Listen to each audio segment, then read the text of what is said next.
这是温哥华的樱花，一地都是樱花。哦，看到吗？地上都是樱花，太漂亮了。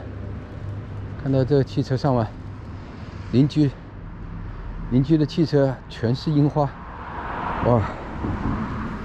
那邻居的汽车都是樱花，哇！哦吼！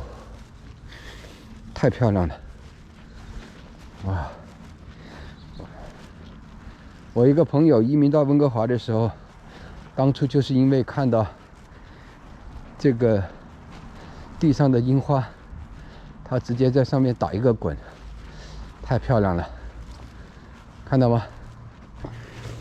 全是樱花了，萨库拉，萨库拉，太漂亮了。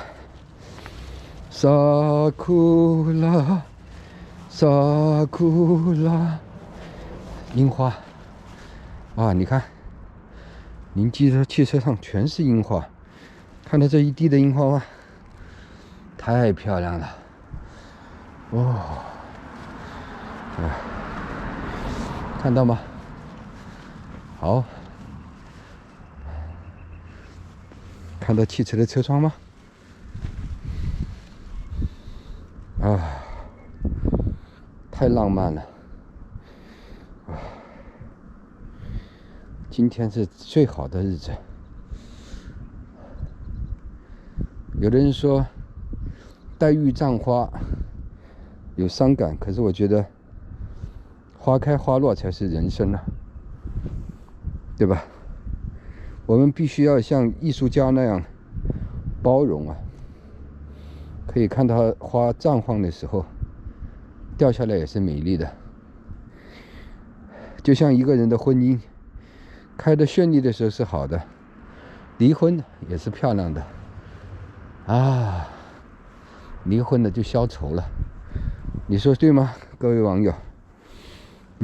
很好，非常好。让那些败花败絮离开你，离开这棵大树吧。有的时候，有的那种残花败柳，该掉的就要掉。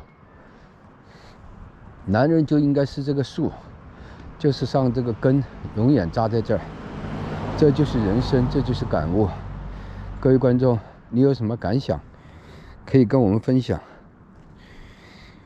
啊，太漂亮了！这家人非常好，就在一个樱树底下。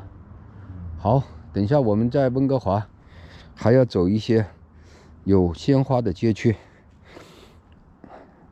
各位观众，不要忘了订阅我们的频道海外华人直播，右下方这里是海外华人直播，我们始终不办高盛，我们力求直播传真。哇！在视频的右下方点击并且订阅我们的频道哦，我们继续往前走。